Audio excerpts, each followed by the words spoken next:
Welcome back to my channel, guys. Welcome back. Now, this woman can fake a lot of things. Can she fake a visit?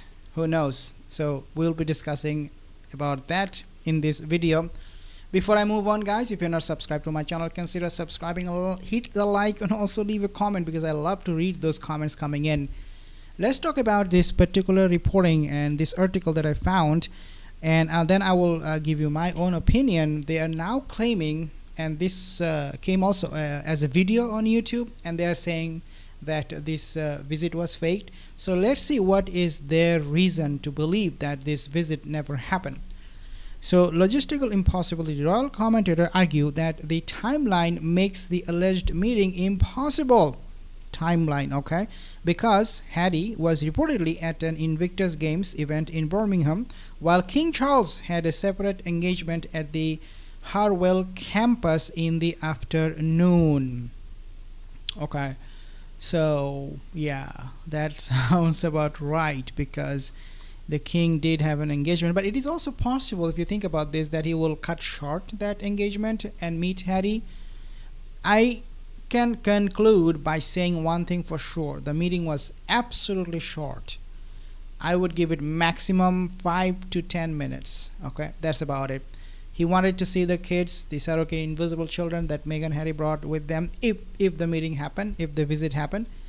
And then he was like, okay, I'm done, I'm busy, so let's move on. I think that's exactly what happened. And Harry, being a man-child, he was excited. Hey, my father, he saw my children finally. Because that's really what was his wish. Because he said, according to many reports, he said to Meghan Markle that, I'm depressed, please call my father, I want to meet him. I'm depressed, I'm sad, I'm losing it.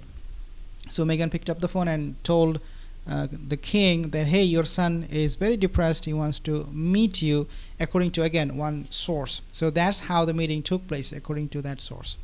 Now, they said that Royal Observer calculate that travel times between these locations and Highgrove would not allow for the meeting to occur as described, because the Highgrove location and where Harry was, definitely it is not like, the next door neighbor kind of stuff, or next block, or next street. No, it does take time. And given the fact that Harry was cutting short this entire trip from 5 days to only how many hours? 12 hours or 20 hours, would not really allow him to travel long distance. Even for an hour or two would be, I think, quite a bit of time. So they are raising question about this particular distance and traveling time and the locations and all that, it doesn't add up. It doesn't make any sense that Harry would be able to make a trip to meet his father during his very short stay. Now, lack of evidence. Analysts point out that media outlets reported the meeting was to be kept private, with no photos or cameras allowed, which the Royal Observer interpret as a way to avoid providing proof of the event. I think the restrictions came from the palace. As I said, palace was always on high alert. I said this many times, and they will be always on high alert, because we do not know what Meghan will do after this so-called visit. But definitely they had no camera, no recording device, no private photos to provide. And if you have found anything online about this particular trip, that photos are out there on public domain, let me know. But whatever you see, just make sure that they are not AI, okay? They're not AI, they are real. And that is raising a huge doubt into people's mind, that how come we have absolutely no photos? Even if that means coming from the palace, why are they not posting in photos? Because remember and understand that this meeting for the king, if it happened, again, according to this report, it did not. For this meeting was a big one. Okay, this was significant for him, given his health and aging so fast.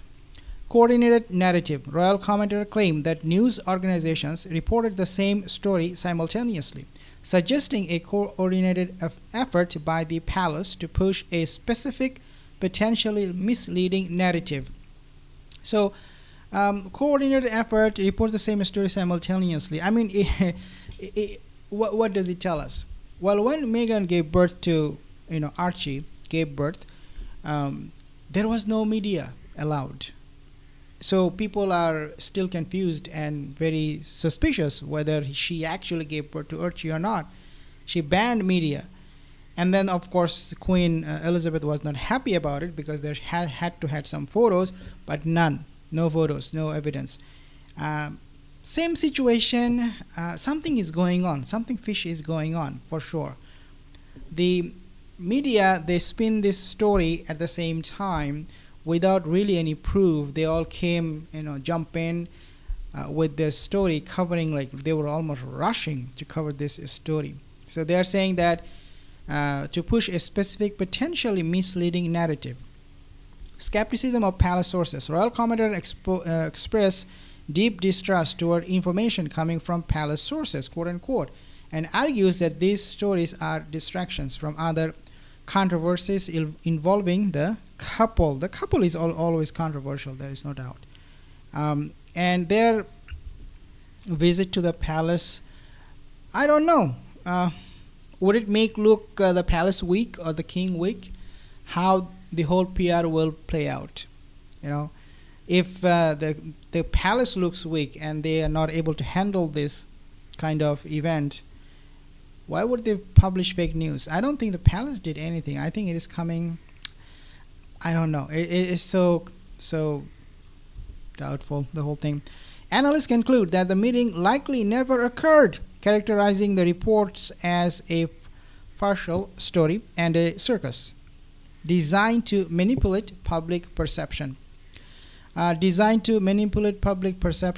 have big problem. They have a big fallout, the monarchy, with the public when it comes to Meghan and Harry. Because people are not happy, British people in UK, they're not happy that the king did nothing really to find out the truth about the kids, and also to take the titles away because they're not working family members. On top of this, Meghan and Harry, they kept on spinning false narrative, false stories.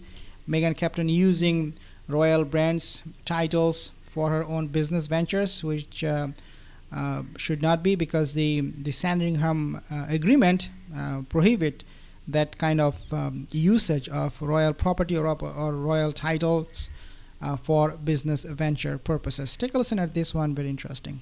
It's getting, pretty nasty, because we have heard reports that Meghan is saying she's never going back. The royal expert Rob Shooter said that this whole thing was one insult too many, and as far as she's concerned, she'll never see them again. He said she believes every time he reaches out to his family, they find another way to reject him. She's done. She has no interest in ever putting herself or her children through this again. So Meghan herself, according to this news, Meghan herself said, I'm never going back to UK, so why all of a sudden she will? Of course, as I said in the beginning of this video, Harry was the one said to Meghan Markle, I want to see my parents, my dad, and so can you please arrange a meeting with him? But do you think Meghan is going to listen to him and be like, yeah, I feel for you? No, she doesn't feel anything for him.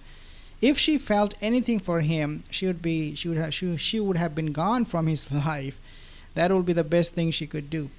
But I don't know. It's so confusing. But I will do more investigation whether this visit actually happened or not. But looks like for now, we have some very convincing points that I just mentioned, suggesting that the meeting or this whole visit was actually fake. But I will give you more updates. I have some comments here from Lizzie and other people here. Thank you so much, guys.